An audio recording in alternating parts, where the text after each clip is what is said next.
Chamber is very pleased today to have as our guest Sam Kennedy, President and CEO of Wellesley Red Sox. You probably all have heard of them. They're in the off-season right now, but their season is about to begin. And what we're hoping for is a repetition of the last couple of years. Sam, can you arrange that for us? Now, what Sam would like today from the group is some interactive liveliness. He's looking to get a good conversation going about a new era for the Red Sox up until 2018, and then another new era coming forward from today. Sam is a resident of Wellesley. He lives with his wife here and 2 children.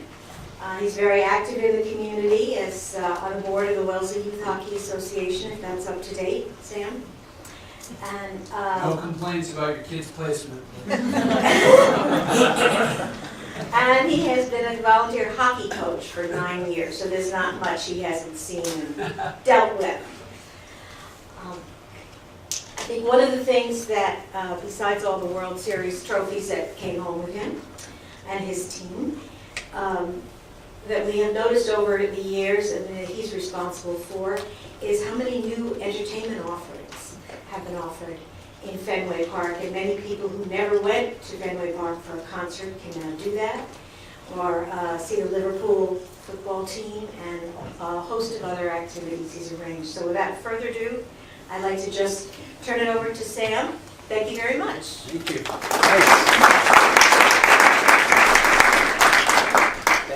Thank you very much. Thanks for Welcome, that. and I think I put something to drink. All right. Thank you very much. Appreciate it, guys. This is a little bit formal for me here with a podium, because I grew up the son of a Episcopal clergyman who would usually give sermons from the pulpit. So in a few minutes here, I'm going to get out from behind the pulpit and walk amongst you guys, and we're going to have more of a casual conversation. When you're a preacher's kid, the last thing you want to do is be up in a pulpit preaching at a group of folks. So today is going to be very casual, hopefully fun and entertaining. It's great to be here in Wellesley with friends and neighbors. This is our, I think, 17th year living here in Wellesley. We've been here for a long time. It's a great community. We mentioned the Wellesley Youth Hockey Association.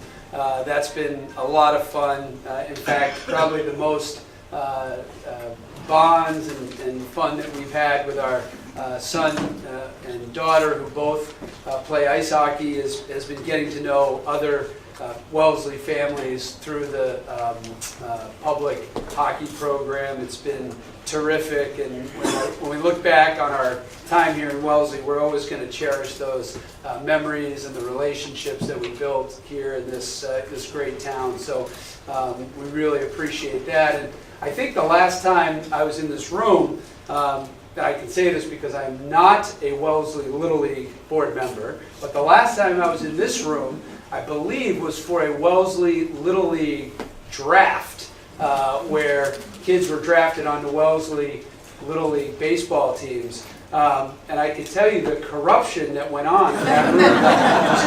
I'm just kidding. It was a fun experience, and having the kids involved with town sports, and they're alums of the Schofield School. It's just been a great experience being here in Wellesley. So thanks for having me here in our I'll call it adopted hometown, because I grew up in Brookline, about 10 miles down Route 9, and all my Brookline friends call me a traitor for moving out to Wellesley. That's a whole other story. So today I thought we'd have some fun.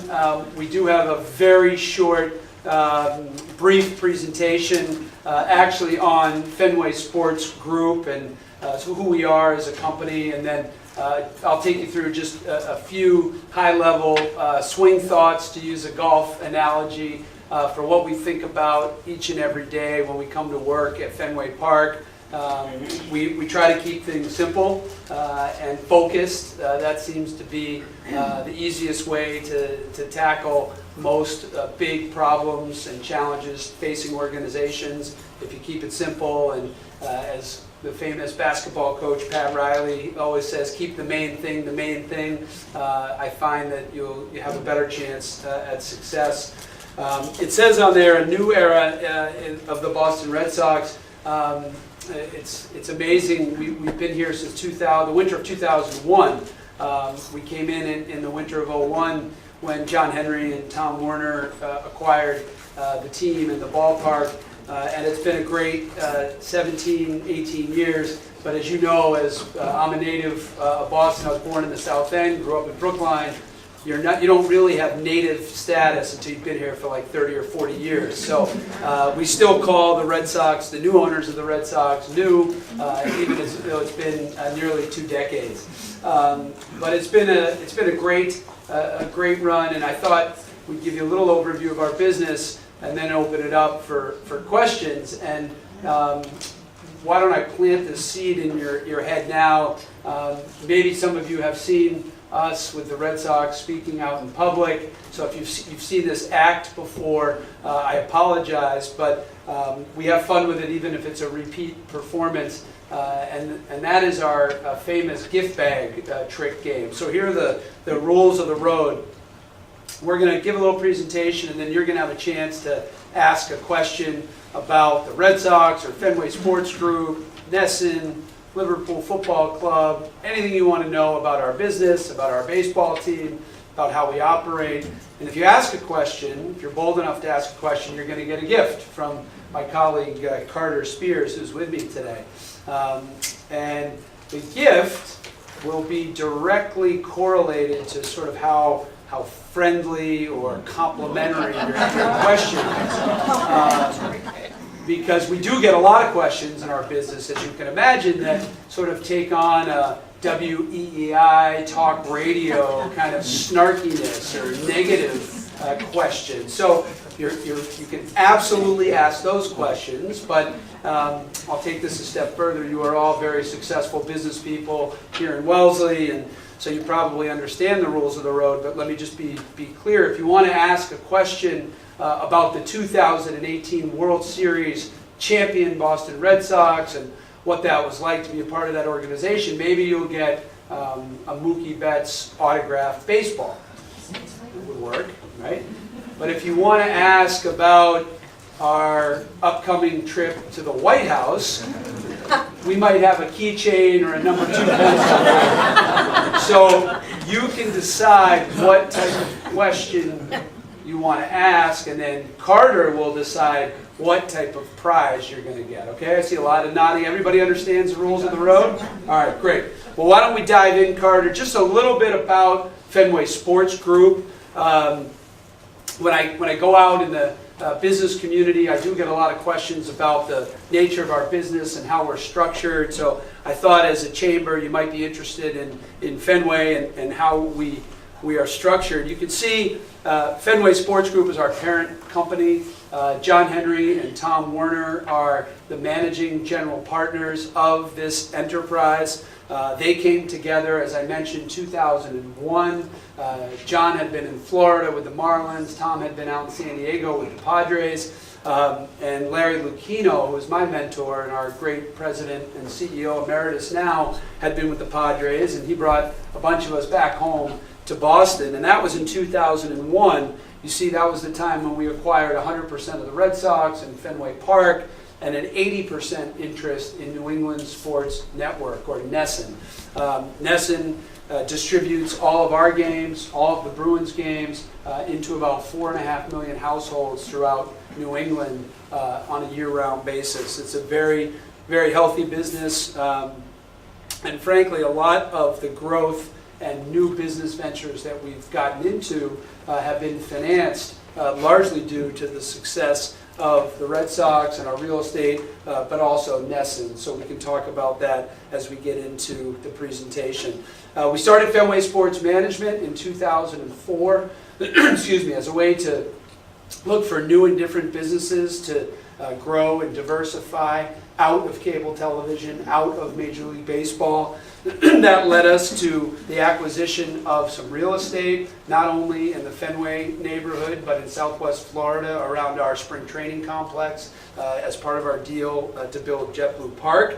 It also led to a 50% acquisition in a NASCAR team, Roush Racing, based down outside of Charlotte, North Carolina. We're 50-50 partners with Jack Roush. The idea there is that we would bring our core competency of sales and marketing and sponsorship expertise with their engineering and racing expertise. That's been a great partnership. And then the largest acquisition we made as Fenway Sports Group came in 2010, about 8 years ago.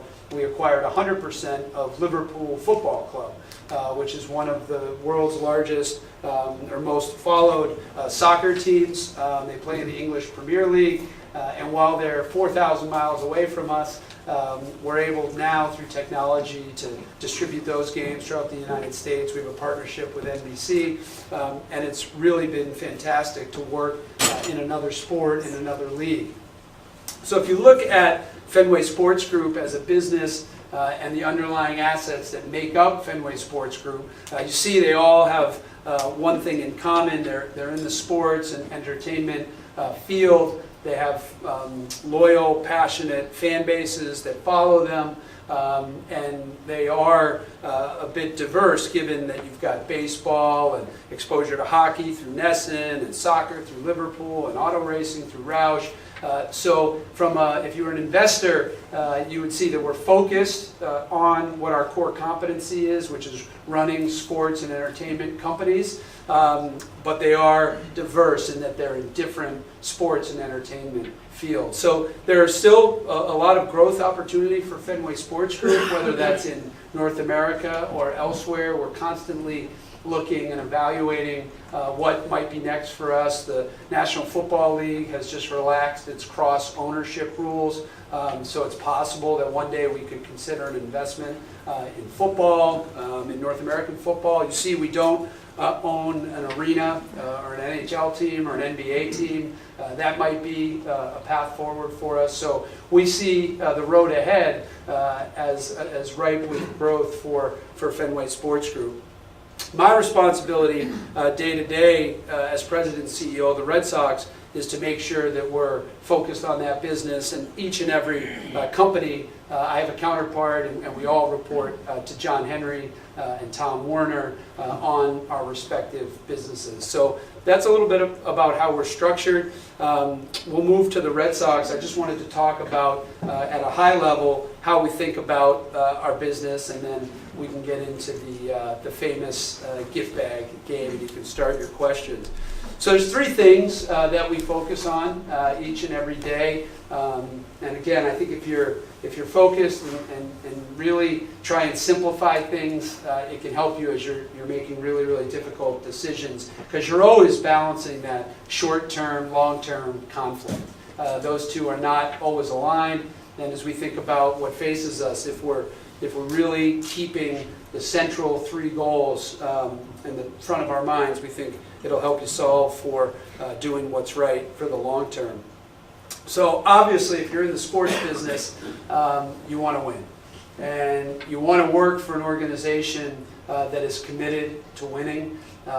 We came in 2001, and we had a stated goal of not only reversing, at that time, the 84-year-old fictitious curse of the Bambino, not just win one World Series championship, but win multiple World Series championships. So in order to do that, you've got to field a team that is competitive, worthy of fan support, worthy of your support, and you've got to get to October. That's the first step.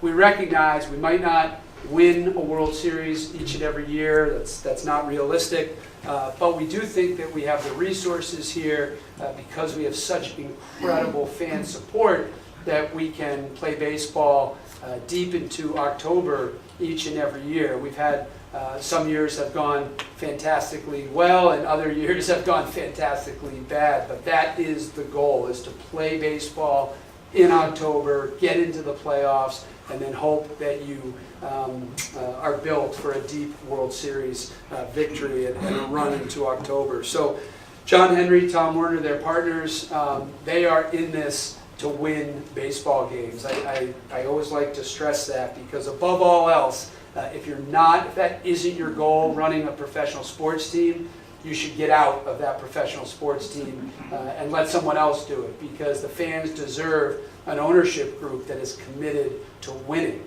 And I think about, I'm from here, so I'm very biased.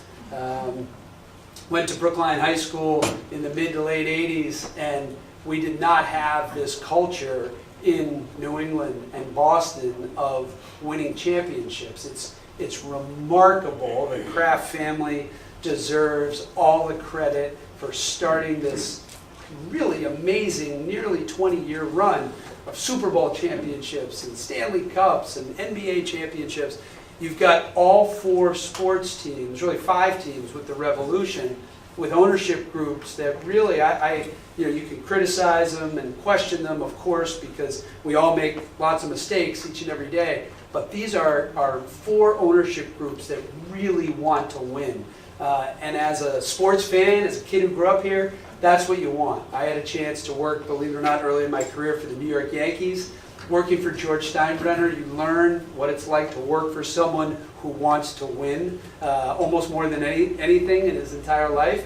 And I've been a part of other organizations where the commitment wasn't the same to winning. So that's number one. You've got to be focused on winning and investing in your baseball operation. So we can talk about that in a few minutes. The second thing that we focus on each and every day is this incredible jewel of a ballpark and a venue called Fenway Park. We are so lucky to have a venue that is situated right in the heart of the city, that is easily accessible compared to some other facilities around Major League Baseball. But when we came in 2001, we had a lot of work to do. The ballpark needed significant capital investment. We worked with a brilliant design architect, a woman named Janet Marie Smith, who I would just add an editorial note. I think she will end up in the Baseball Hall of Fame for her work on not only Fenway, but Camden Yards in Baltimore, renovations of Dodger Stadium. She helped us build Petco Park out in San Diego. So about $365 million of private money, our ownership's money, has gone into Fenway to renovate, preserve, protect, expand seating, add more information, new video boards, new seating areas, premium areas, and the like.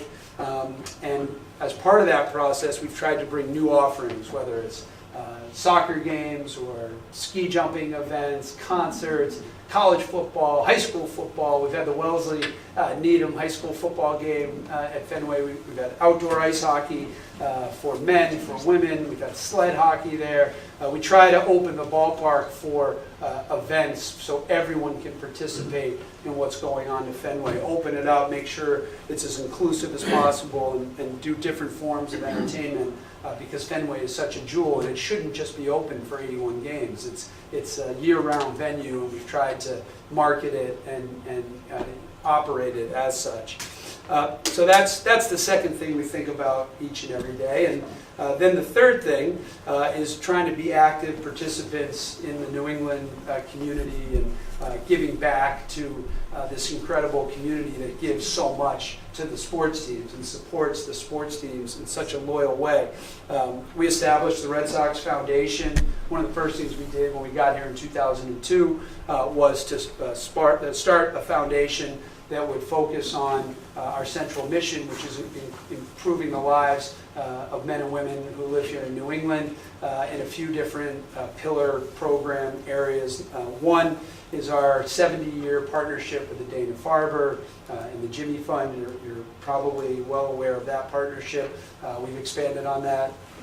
And we work together to raise millions and millions of dollars each and every year for the Dana-Farber. We have an education program called Red Sox Scholars, where we identify kids who have academic promise in middle school, but may not have the financial means to go on to college, and we set up a scholarship program with them. And then we focus on veterans and active duty military men and women who have returned from war with these invisible wounds, and we started the home base program in partnership with MGH to try and help people coming back suffering from post-traumatic stress and traumatic brain injury, which is a real epidemic in our country right now, and it's only going to get worse before it gets better given this decade-long war on terror. It's been really humbling to be involved with that, and this photo I think captures our signature event with that program, our Run to Home Base.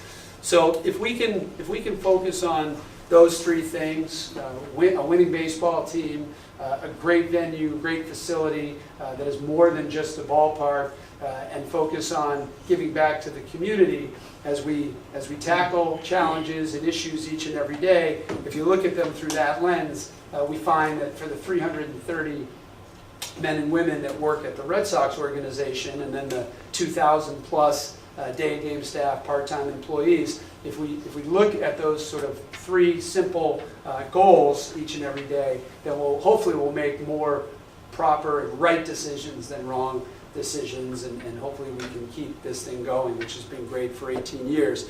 The last slide I think is my favorite one. We like to see ourselves as being in the yes business. It's easy to say no.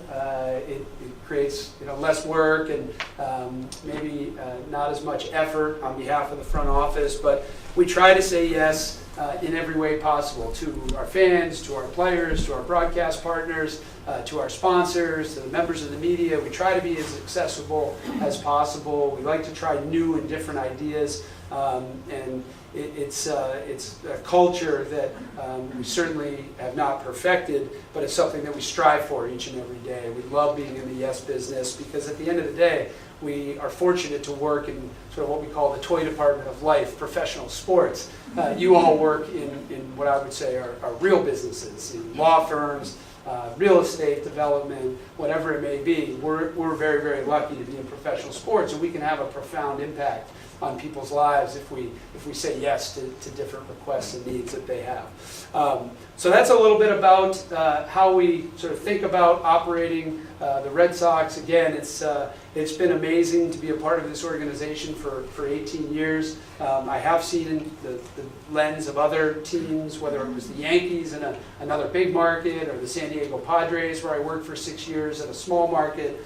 But I will, before opening up for questions, I will close with this. There is no other market that you would want to be in if you work in baseball than Boston. It is unlike any other. Yeah, all right. I like to see that.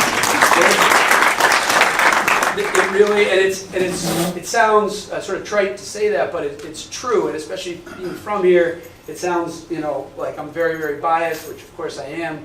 But I've traveled around, I've been to all the other markets, I talked to my counterparts, we have quarterly meetings. There is just no market that supports their baseball team or their hockey team or football team or basketball team like Boston and like New England. So we have to appreciate that as a management team, as a front office, because this is a really, really special place. And I can tell you John Henry and Tom Warner appreciate that. They, having come from other parts of the country, they are just continue to be blown away by the support we get here. So we're very, very appreciative. And we see this as an opportunity, a moment in time, whether it's another 18 years or a shorter period of time, that we don't want to squander, we don't want to waste. So we want to really try and make sure we appreciate it and do everything we can to hit on those three goals and objectives that I laid out. So that's a little bit about us, and I find that it becomes a lot more interesting when I stop talking and you start talking, and we can answer any questions that you've had. I do see this camera on me, so in 2018 you have to be very, very careful. So we are officially on the record, but I can say hi to the camera. Dan Shaughnessy's not here, so we can be a little bit off the record and answer any questions that you may have about the Red Sox or Fenway Sports Group as a business in general.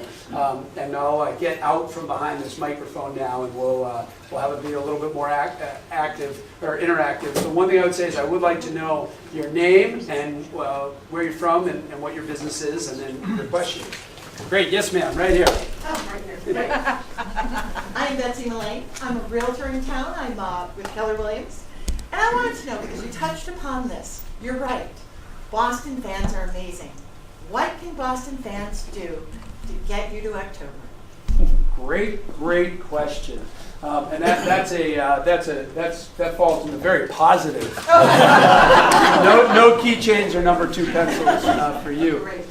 So what you can do to get us to October is exactly what you've been doing and what our fan base. Tell us, what resonates with you guys? Well, it's a pretty simple formula.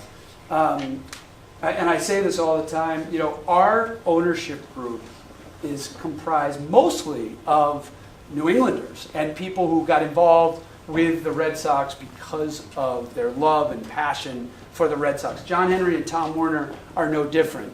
They did not get into the baseball business for operating profit or cash flow. And yes, the value of the franchise has grown dramatically since we arrived in 2001, but our strategy has been to try and run the club to break even. You get franchise appreciation, but the way you do that is fans, supporters, buying tickets for games, coming to games, supporting us, buying food, buying drinks, watching the games on television because we sell our rights to Nesson, our own. We have a complicated negotiation because we actually are 80% owner on one side of the table with Nesson and 100% owner on the Red Sox side. So supporting the team the way that New Englanders have for so long is what we ask. We just had a town hall meeting with our owners and the team down in Foxwoods, down in Connecticut. And John Henry made this point that, you know, there was 4 trophies, you know, out in front of the crowd, and he made the point, and it's true, these trophies are because of the fan support, because we can't invest into free agency, international signings, scouting, player development without the revenues that come in from the fan base. We do get a large amount of revenue from Central Baseball through national television deals, national sponsorship, but that revenue is dwarfed by the revenues that we generate locally. So continuing to come to games, continuing to be supportive is exactly what the fans can do to help us keep getting to October. And I'll tell you, with the Patriots going for their 6th ring this weekend, I mean, it's mind-blowing. I don't even think we can appreciate it, having, you know, lived through this. We're going to look back and say, what a dynasty. But it really makes us, we're all competitive people. We want more. We want to win a 5th ring. We want to win a 6th ring. I saw Tom Brady's interview the other day where they said, you know, what are the odds of you retiring after this game? And, you know, he said 0. And it's just amazing, you know. So they really, the Kraft family and the Patriots organization have raised the bar. And we obviously don't compete with them. We're on the field. Off the field, we are in a competitive situation. You battle for sponsors and ticket buyers and all that, but it truly has been the rising tide lifts all the ships. So I just ask that the fans keep supporting all the teams in the way that you have, and we have, because I count myself as a fan, and that is what leads to championships. So great question. Carter, you got a nice gift there. All right, hat and shirt, I think. Let's go to this side, yes. We have a tag team question. Joint question, okay. So my name is Sue Majoni. I'm a Wellesley resident, and I work right up the hill at Mass Bay. And I want to ask you what you might say to our students, some of whom are working to get their 2-year degree in business management, love sports, and maybe are having barriers to continuing on to their 4-year degree. So that's my question. Great. Introduce my colleague Julie. Julie, I'm at Mass Bay as well, and I direct the Career Mentoring and Internships Office. And I used to also oversee the Veterans Program, and we've done a lot with Home Base, and we just really appreciate all the work you've done and the service to veterans. So I want to give my hand Thank to you. Carter, give them both the whole bag. Those are really nice questions. Actually, we're wondering if there are internship opportunities. Yeah, well, I was Yes. just, Yeah. I was just gonna say, so the question, if you couldn't hear, and by the way, can everybody hear me all right? Yes, okay. The question was, how can the students get involved in their career dreams, aspirations over at Mass Bay, which, by the way, you don't have cameras in your parking lots, do you? Oh, I think they do. I was telling We do. someone, my son who's learning how to drive. Yeah. It's all right, my daughter's doing it too. Okay, that's a whole nother story. There's no Wellesley police here, right? You've hit the nail on the head, and I think the best advice that you can give to your students is probably exactly what you're doing. You know, everything has been so specialized, and 16-year-olds are now doing what 19-year-olds used to do, and 20-year-olds are doing what 26-year-olds used to do, and 12-year-old hockey players. Coach Hoban is in the back there, Needham High School. He's very proud. He's coaching high school age players, and we were chatting before. When just in the 80s, when I went to high school, you played through sports and there was no specialization. It was just so different. Now everyone is so advanced, and I think the same holds true for kids who are in college looking to come out and get started in their careers. If you graduate college and you don't have an internship on your resume, you're in trouble. You're behind. And whether you like that or not, that's the honest answer. You're going to sit with someone like Carter Spears, who runs, among other things, at the Red Sox, a proud Elon College alum. He sits with college graduates from all sorts of schools all over the country. And the simple truth is we do look for young men and women, especially women in professional sports. We have a huge initiative towards hiring women because we need more women in professional sports. You have a big leg up if you've shown the initiative to work in the field that you're passionate about. It doesn't matter what you do or where it was, if it was a minor league team or a television station or a media outlet or anything. Volunteer for a high school baseball team, work in a community center that has a sports program, just something to show commitment and show what you're passionate about, whether it's healthcare, law, real estate, finance. So that would be just from our little corner of the world. Give them the advice to start thinking about how to get some experience. I went to a 4-year liberal arts college, Trinity College in Hartford, Connecticut, and it was great. I wouldn't trade the experience for anything in the world. But one of the things that I've talked about with our new president down there, and she's amazing, is expanding the internship offerings. And I understand the liberal arts is about learning to read and write and philosophize, if that's even a word. But the truth is, if you don't have some hardcore work experience, when you get out, you're going to be in trouble. So I would keep pushing the internships, the volunteer opportunities. We have a very robust internship program. We have volunteer opportunities. We have ambassador programs. We've got street teams for high school and college kids who interact with our fans. My first internship was 1993. I worked in the Yankees ticket office, literally just running errands, back and forth. And you learn, I always tell people, I learned so much more in that 10-week internship program about what I wanted to do with my career than 4 years of college. And it's true. I knew I was passionate about it and went for it. So push that and keep telling them to do what they're passionate about, because they'll love it. All right, Carter, you got to give, yes, ma'am. Oh, hi. I'm going for a trifecta. I'm also from Mass Bay. All right, Mass Bay.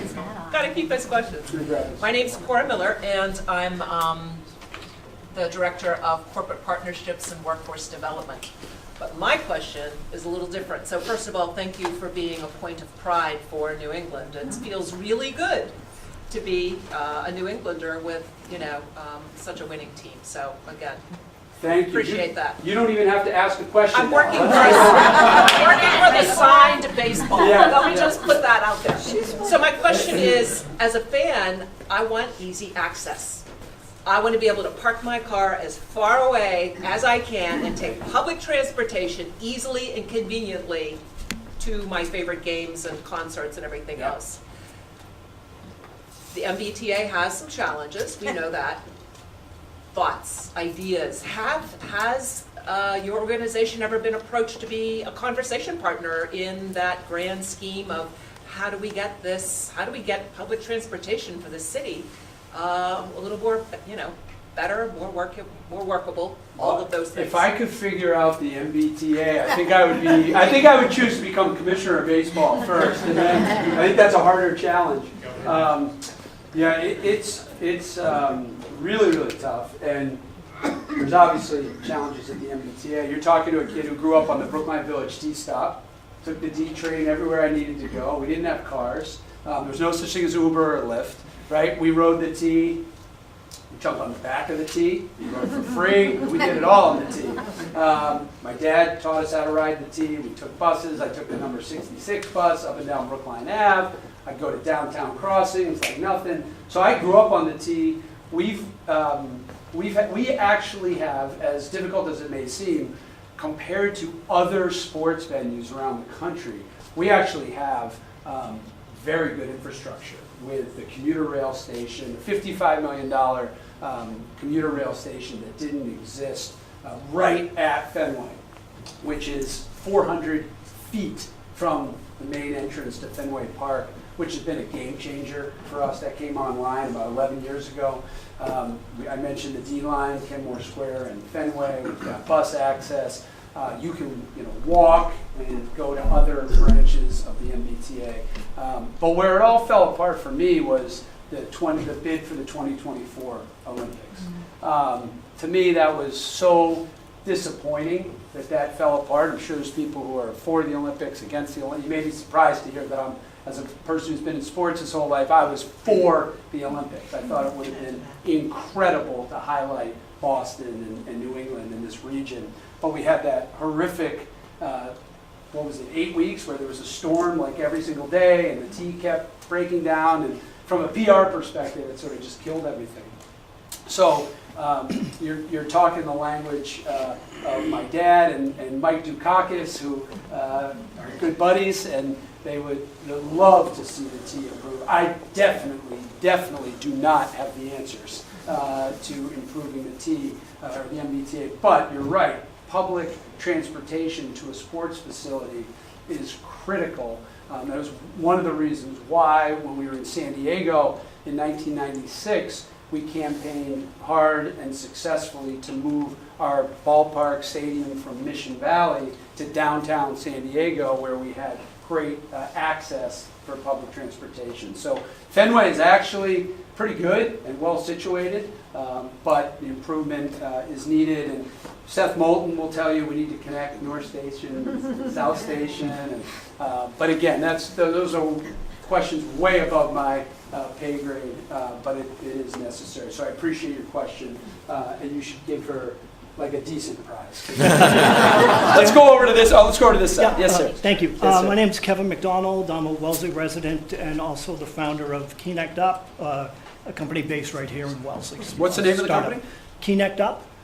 We supply safety communication for schools and colleges, or in over 200 colleges across the country right now. Sounds to me like he needs a sign at Fenway Park. That's a great question. What does the advertising cost? But we'll save that for another day. But actually, I have two questions. One of them will probably get me the number 2 pencil. But, my first question comes in regards to access to tickets for fans. Okay, I'd be curious to know what percent are season ticket holders, and what's being done to make sure that StubHub and all those other entities aren't getting the tickets that myself, my children want to go online and buy. That's a great question. And then my second question is... Is that the hard question or the easy question? Well, I'll let you be the judge, but are there any talks to bring Don Orsillo back? Oh, good question. Both good questions. The First one, let me tackle the second one first, which Okay. is, are there any talks to bring Don Orsillo back? Short answer is no. Longer answer is he's under a 5-year contract Diego. with the San Diego Padres, ironically, the club where we worked before. Donnie's great. And when we made the switch with Dave O'Brien, it was obviously a very difficult period. The chemistry that Don and Jerry had was fantastic. So you never know what the future may hold. He's under a long-term contract. Dave O'Brien's under a long-term contract. So no, we haven't had any discussions on that topic. On tickets and access to tickets, this is actually my favorite topic to tackle because it's really, really important that we as an organization get the message out about how we are making Fenway Park accessible to families and kids, especially. There are some serious misperceptions out there about accessibility and affordability, so I want to address them. And let me just take you back to the mid-1980s. And where I grew up and how I got to Fenway Park was pretty unique, and it's actually guided some of our thinking around accessibility and affordability. So my dad, who I've mentioned now a couple of times, was pretty crafty, and he was an Episcopal clergyman, and he learned in the late 1960s that Tom Yawkey had started a program for clergy and really priests to get clergy passes to Fenway Park. And if you wrote a letter to the Red Sox, they would send you a clergy pass, and in those days you could come in as a member of the clergy for free in those days. And then in about the early 1980s, it became $2 for clergy to go. And then in the mid-80s, they came out with something revolutionary for my life. My dad, who wrote the letter on Trinity Church stationery and got the clergy pass, one year it showed up and it said, Reverend Thomas B. Kennedy and guest, which meant, guess what? I got to go to the games with my dad for $2. Now, you didn't get a seat, but we stood in section 25, probably went to 30, 40, sometimes 50 games a year throughout the 80s. And I was so appreciative for that opportunity to get to go to so many Red Sox games, literally for $2. And back in those days, you could go down and find an empty seat, and so the ushers would come down and chase you out if you were in someone's seat, but you were in the ballpark. So that always stuck with me. And as we've come back to Boston, and we've been in an environment where our ticket prices are expensive, there's no doubt about it. Let me answer your first question. 22,000 of our 37,000, roughly, are season ticket holder seats, which is, right about 60+%. It's a good place to be, which means we have lots of tickets available to sell on an individual game basis. So there's a perception that every game is sold out, which is not true anymore. There was a 7-8 year period where we were sold out every game, but we have tickets available on a day-game basis. What we do to tackle the first question, kids, we have a program which is still, it's catching up in momentum. I think we sold around 20,000 tickets through this program last year. We have what's called a Student 9 program. So like the Clergy Pass, any student, Mass Bay student, Needham High School student, Schofield School, Wellesley High, any student can come to Fenway Park for any game for $9. You come the day of the game, come into the ticket office, show your student ID, middle school, elementary school, high school, college, graduate student, you're in for $9. You may get a standing room ticket, you may get a bleacher seat, you may get a State Street Pavilion ticket, you may get a field box seat. It just depends what we have available on that given day. So that's the first thing we're doing to tackle that. We have the Clergy Pass program, which is important. We're always going to keep that. We have a military program, which is also $9, like the student ticket program, which yesterday we were down at the Coast Guard base doing a lunch for the Coast Guard and their families. And there's so many of the folks thanked us for this $9 military program. And then we try to keep the low end of prices affordable. So whether it's bleachers or grandstand or State Street Pavilion outfield seats, we have $18 tickets, $20 tickets, $25 tickets, and it's a bit of the Robin Hood theory. We have corporations that do buy the several $100 tickets, and we try to keep the low end low. But tickets are available, they're accessible for every single game. We will have probably 40, 45 games of the 81 home games sell out, but tickets are available, and I love to get that word out, and they're available on an affordable basis, because we want to get kids and that next generation of fans coming to games, because if we don't, we're in big trouble.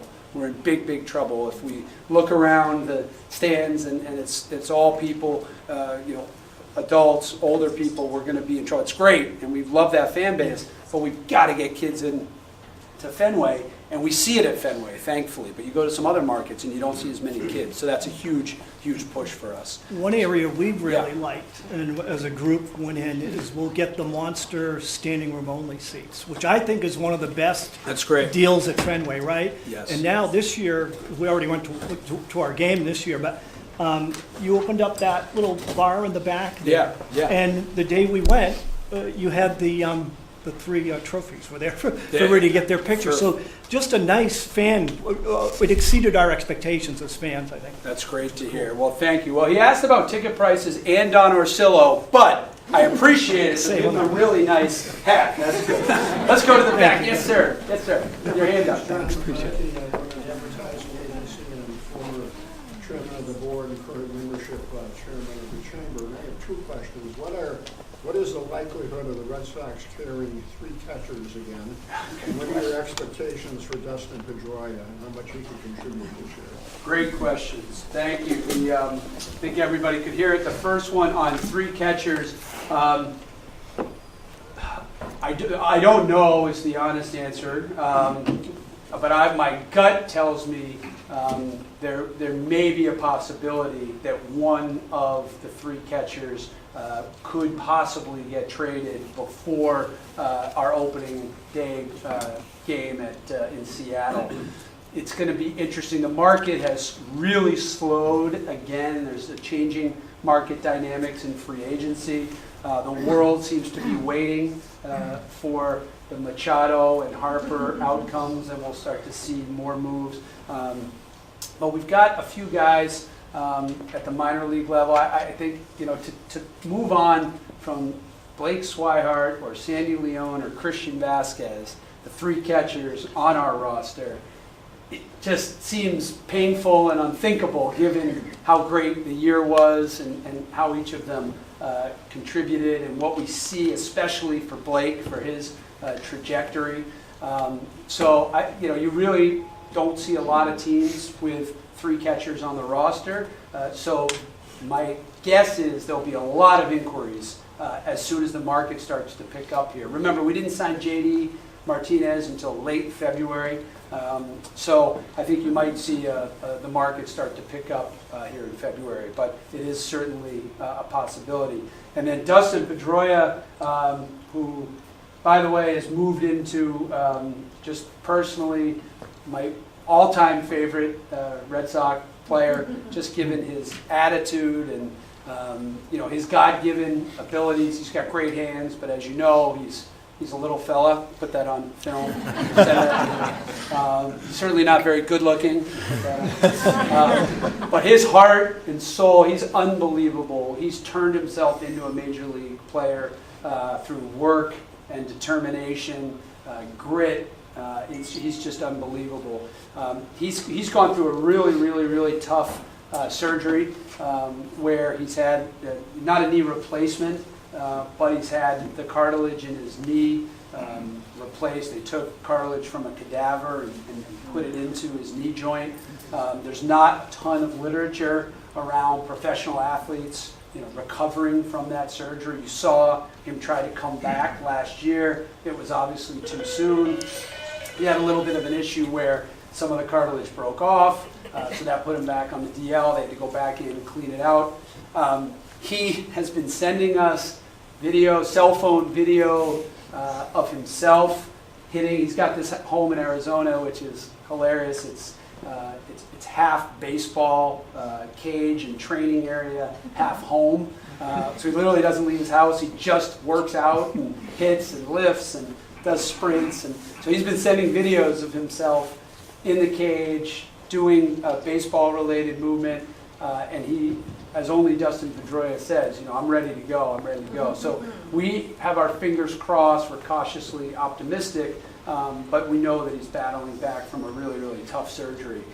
But if we could get him back contributing at the major league level, it would be huge for our efforts. I can't imagine what it was like for Petey to live through 2018 because he is the player that wants to be on the field more than anybody. And when he came back, he basically played one game and that was it. So he's very close with Alex Cora. He sort of served as a shadow manager. If you ask him, he was the manager, and Alex gets all the credit. But we don't know until he starts doing baseball activities in a live game situation, which will be in March. So we'll see. And I probably sound like I'm a little bit less than cautiously optimistic, but that's just because we don't know how he's going to recover from that latest setback that he had. Great question. I don't know if you have any Pedroia t-shirts in there. Let's go back over here to the right. Yes.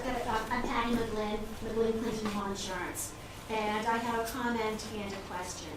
My comment is cool. We share season tickets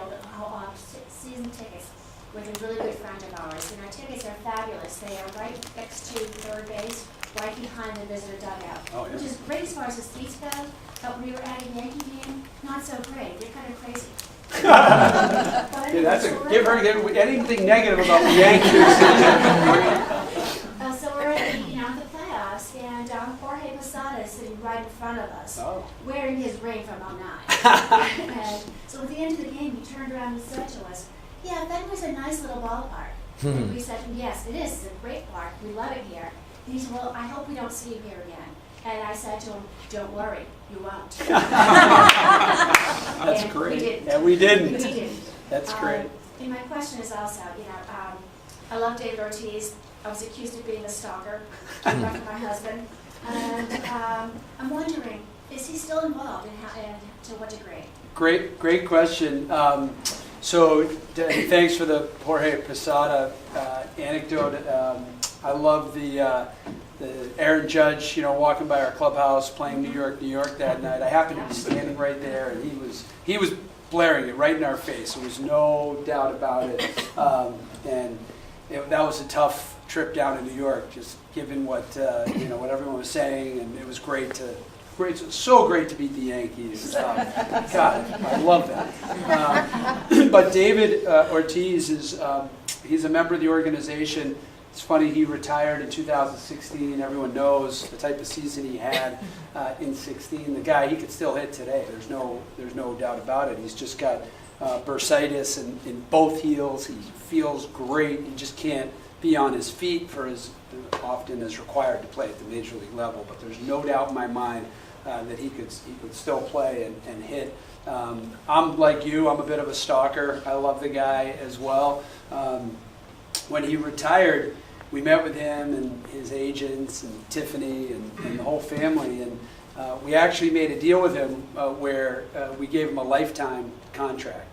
And I had only been in this role for about 18 months, and my former boss, Larry Lucchino, picked up the phone and called me and said, what the hell are you doing? I said, "What do you mean?" He said, "I heard the news about Ortiz, a lifetime contract." He said, "Sam, you don't even give your wife a lifetime contract. Are you crazy?" That's Lucchino. If you don't know Lucchino, that's Lucchino. But we did. We gave him a lifetime contract. And so he does a few things for us. He works closely with our player development staff. And he comes to spring training, works with some of our minor league guys, some of our younger players. He really likes working with the younger guys. So he's terrific in that. He works with me a lot on bigger organizational issues. He'll come and help us with sponsors, with big broadcast partners. He is the most charismatic person I've ever met. And Pedro Martinez is right there in the Hall of Fame of charisma, but David just, he's unbelievable. And so he's really, really helpful to us. He's around a lot. You started this question with a comment about the Yankees. When, we're on pace to win 108 games. We're playing the Yankees at the end of the season, and I think we lost the first 2 games of the series. Didn't matter. We knew that we had won the division and we were going to be playing them in the postseason. And I'm at Paparazzi in Wellesley having dinner with my wife at the bar. Cell phone rings, it's David Ortiz. And like, oh God, because when David calls, he wants to talk for a while, and so that's. So I hit ignore, and I'm with Amanda, and I'm like, we gotta have a Friday night out here. So he calls again. Oh boy, I hit ignore. He calls again. Honey, something's wrong. David must need something. I'll be right back. Tell Alex, we need to beat the Yankees tomorrow. We are not going into the playoffs losing 3 in a row to the New York Yankees. It's a must win. So he is as intense today as he was when he was playing. And I can tell you, he hates the Yankees as much as you do. That's a great thing for the Boston Red Sox. Yeah. All right, good. Got something good. Yes, sir. You've been patient back there waiting. Yes. Okay. Yes. I'm going to stand up since I'm very soft-spoken. There you go. So I'm Bob Furlong, and I build strategies for companies to hold on to key executives. And my 2 biggest heroes of the Red Sox are Carl Yastrzemski and Alex Cora. And I think of Carl, and I was very fortunate to meet him back in 2008, and I have a signed jersey. At the time, he's the last Triple Crown Awesome. winner. And I love Yastrzemski.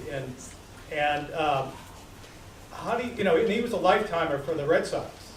And nowadays, that's very uncommon. How do you hold on to somebody like Alex Cora for the rest of his career, make him a lifer, when he starts off his career at the highest point? And I'm sure he's probably very appealing to other teams. How do you hold on to him? There's no question. It's a great question because it is really hard in professional sports to retain sort of top talent. In the days of Carl Yastrzemski staying with the organization forever are unfortunately a thing of the past.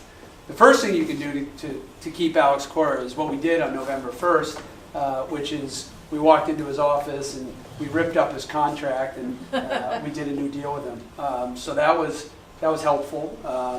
It was not something that John Henry and Tom Werner had to do, but they wanted to do it, and that was a message directly from them. While he had 3 years left on his deal, it was ripped it up, extended him, gave him more money, told him we loved him, and said, you're the guy. So that is really important, I think, when you are proactive in managing talent that you have, whether it's on the field or off the field. That's really important. And it will be really, really difficult to keep someone like Alex Cora because he is so talented and good, but I think he likes playing here. He played for many different organizations. The best thing we can do is provide him with a great team on the field, a great support system in the front office. When we negotiated his contract, I was actually at the Babson hockey rink, and Dombrowski called me and he said, hey, we've got just one last thing here on Alex. And I was like, oh, here we go. Because I knew Alex as a player. He's a great guy. I knew he wasn't going to be really difficult in the negotiations. But I said, what is it, Dave? What does he want? Does he want another year? Does he want an extra, he wants the presidential suite on the road or more money? He said, no. He wants us to consider getting him an airplane to go down to Puerto Rico and do a relief trip. It was right after Hurricane Maria back in the fall of last year. And I kind of was mad at myself for thinking, this is going to be about money or years. And so that's the kind of person that he is. So we went to Caguas, Puerto Rico last January. And then after winning the World Series, we went again. And it was more of a celebratory trip. Got to meet his family and his friends down in Caguas, and that was really important to him. So I think giving him the things that he needs to be successful are really important. But I would also say now that I'm entering my 18th year with the organization, just being realistic, there is a shelf life on all of us, on executives, on coaches, managers. It's a really, really hard 24/7, 7 days a week business. Saw it with Tito, saw it with John Farrell, and hopefully Alex will be Bill Belichick-like and go for a couple decades here with us. But it's really, really difficult. So, great question. I think that's probably. Do we have time for one? Let's do one more. This young lady in the back there. Yes, ma'am. I just had a question with all of the concerts and all of like the hurling and other things you're bringing into Fenway, Yes. which is so cool and exciting to see. But how is that done for revenue, or like how has that worked out for the park, bringing in not necessarily baseball fans but new fans? Great question. So from a business perspective, the events that we do, whether it's concerts, soccer, we have this Red Bull Crashed Ice event coming up next or 2 weekends from now. We hope to make a little bit of money on them, but really they're more about marketing the venue.